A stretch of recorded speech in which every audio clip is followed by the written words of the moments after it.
Hello, we'll be discussing about the Euler's constant E, which is the second most used constant in mathematics after pi and the derivation of E, both in binomial terms and also in factorial notation terms. Now let's look at what exactly is E. E is a constant and its value is 2.781828. Point number two, it's non-terminating, which means that after the decimal point, the values of E do not terminate, just like as you have it in pi. Point number three, it's an irrational number. It cannot be written in P by Q form, where Q is not equal to 0. Finally, point number four is the second most used constant in mathematics after pi. Point number five, it was first studied by Jacob Bernoulli in the year 1683. Point number six, finally it was studied by Leonhard Euler, a Swiss mathematician, in the year 1731. And point number seven, it was discovered as a result of a pattern in the continuous compounding of interest rates in the world of finance. Let's look at the discovery of E from finance. Now, when we look at the compound interest formula, which is taught in class 9 and class 10, the amount is equal to principal multiplied by 1 plus r to the power of n, where n is the number of compounding time periods and r is the interest rate. Assuming we have a principal of just $1 and an interest rate of 100%. So what happens is that the final amount becomes $1 multiplied by 1 plus 100 divided by 100 to the power of n. And finally, this equation can be reduced to amount is equal to $1 multiplied by 1 plus 1 to the power of n. The second one within the round brackets, we get it from 100 divided by 100. Now 100 over here is the interest rate. Let's look at a classical example of compounding periods and final amounts that we get. Principal, as we stated in the earlier slide, is equal to $1. Rate of interest is 100% or 1, because 100 divided by 100 is equal to 1. And the amount that we get is $1 multiplied by 1 plus 1 by n to the power of n. Let's look at 5 examples when we look at the compounding frequency, the amount and the effective interest rate. Supposing we compound only once in a year, wherein n is equal to 1, so the final amount is equal to 1 plus 1 to the power of 1, or our amount doubles from the earlier principal of $1, and at the end of the year we get $2. So the effective interest rate is just 100%. Supposing we have a compounding frequency of twice a year, wherein n becomes equal to 2, so the equation becomes 1 plus 1 divided by 2 to the raised to the power of 2. And 1 plus 1 by 2 is nothing but 1.5, and that squared becomes 2.25, or we get an effective interest rate of 125%. Finally, if the compounding frequency is increased to every quarter, wherein n becomes equal to 4, the equation becomes 1 plus 1 by 4 raised to the power of 4, and I've used a calculator to find out the amount is $2.4414 at the end of 4 compounding periods, for an effective interest rate on a per annum basis of 144.14%. If we have a compounding frequency of every month, wherein n is equal to 12, the equation becomes 1 plus 1 divided by 12 raised to the power of 12, for an effective amount at the end of the year after 12 compounding periods of $2.6130, for an effective rate of 161.30%. Finally, supposing we were to compound $1 every day, wherein n becomes equal to 365, the equation becomes 1 plus 1 by 365 raised to the power of 365, for a final amount of $2.7146, for an effective interest rate of 171.46%. Now, if you look at the last column, the effective rate starts at 100% and goes up to 171.46%, wherein we are compounding every day, or n is equal to 365. So the question over here right now is, if we were to keep increasing this compounding frequency from every day to every hour to every minute to every second and then to milliseconds, picoseconds, do you think we would get an effective rate which is infinitesimally huge? The answer is a clear no. If we were to compound or increase the compounding frequency to every second, wherein n becomes equal to 365 into 24 hours into 60 minutes into 60 seconds, we get a final amount of $2.71828 for an effective interest rate of 171.83%. Now let's look at E as the limit of a binomial. Under a state of continuous compounding, the equation for the amount becomes one of a limiting case, wherein the amount is equal to limit of n approaching infinity 1 plus 1 divided by n raised to the power of n. Let's look at the binomial expansion of 1 plus 1 by n to the power of n, where n is approaching infinity. The binomial expansion formula is typically taught in class 11 and is given by x plus y raised to the power of n, wherein x and y are the two binomial terms, and this is given on the right hand side of the equal to sign as nc0 x to the power of n y to the power of 0 plus nc1 x to the power of n minus 1 y to the power of n, and going up to the final term, which is the n plus 1th term, ncn x to the power 0 y to the power of n. We know this from class 11 textbook. Now let's apply this to the interest rate case. As we saw in the earlier slides, we have x is equal to 1 and y is equal to 1 divided by n. So the expansion of 1 plus 1 by n raised to the power of n is as follows.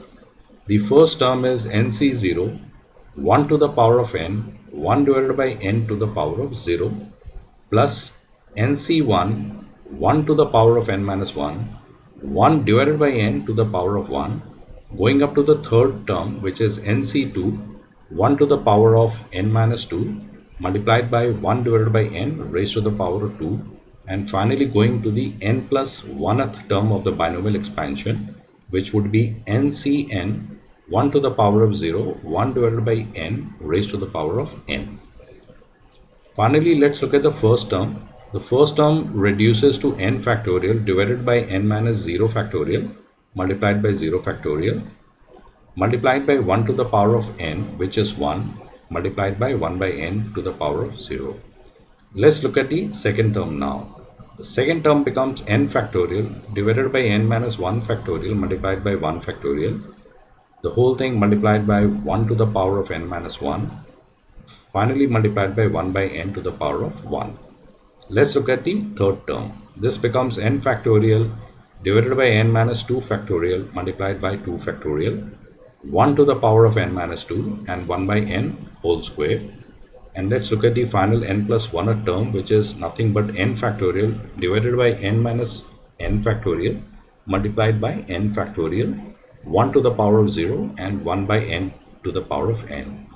If you were to look at the expansion of nc0, nc1, I would suggest that you can check it out under permutations and combinations chapter of any good maths textbook. These equations finally reduce to, the first term reduces to 1 into 1 into 1. N factorial gets cancelled out by n minus 0 factorial, which is nothing but n factorial. 1 to the power of n is 1 and 1 by n to the power of 0 is 1, as anything to the power of 0 is 1. Let's look at the second term. This also reduces to n factorial divided by n minus 1 factorial becomes nothing but n. And that n on the numerator gets cancelled by the n on the denominator of the last term within the round brackets of 1 by n, and 1 to the power of n minus 1 is again a 1. Term number 3 reduces into n minus 1 divided by 2 factorial. The 1 to the power of n minus 2 is a 1 and we get a 1 by n whole square. And finally, looking at the n plus 1 term, this reduces to n factorial divided by n factorial get cancelled off, and n minus n is 0, 0 factorial is a 1, 1 to the power 0 is a 1, and 1 by n to the power of n is the final term. The first two terms add up to 2, The third term becomes a 1 by 2 factorial multiplied by n minus 1 divided by n, and the final term is a 1 by n raised to the power of n. Finally, we come to this equation which gets reduced as 1 by 2 factorial, and we can divide n minus 1 divided by n.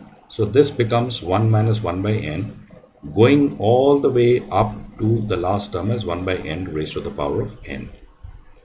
We continue with the binomial expansion from the previous slide. So this is what we had obtained in the previous slide. Now as n approaches infinity, 1 by n becomes 0. So what are we left with? We are left with 2 plus 1 by 2 factorial, because in the third term 1 by 2 factorial multiplied by 1 minus 1 by n becomes infinity. So that reduces to 0. So we effectively have 1 by 2 factorial. And then the fourth term would be 1 by 3 factorial going up to 1 by 4 factorial plus 1 by 5 factorial. And if we look at the n plus 1th or the last term, as n becomes infinitesimally large, 1 by n becomes 0, and 0 to the power n is a 0. Computing for these terms, the first two terms add up to 2. 1 divided by 2 factorial is nothing but 1 by 2 or equal to 0.5. 1 by 3 factorial is actually 1 divided by 6. This gives us 0.167. 1 divided by 4 factorial is the same as 1 divided by 24. So that becomes a 0.0416. And then we carry on till the last term, which is 0. If we just do a calculation for these 2, 3, 4, 5, 6 terms, we get a value of 2.708333. Now, as we increase the number of terms, the value of E converges to 2.71828182846. Precisely at n is equal to 365 into 24 into 60 into 60, E is correct to 7 decimal places or 2.7182818. This is precisely when compounding happens every second. From the previous equation over here, we convert this E in factorial notation form. The discrete series equation to compute the value of E can also be written as 2 plus 1 by 2 factorial plus 1 by 3 factorial plus 1 by 4 factorial plus 1 by 5 factorial, going up all the way to the n plus 1 term, which is a 0. Now this 2 can be split up smartly as 1 by 0 factorial plus 1 by 1 factorial.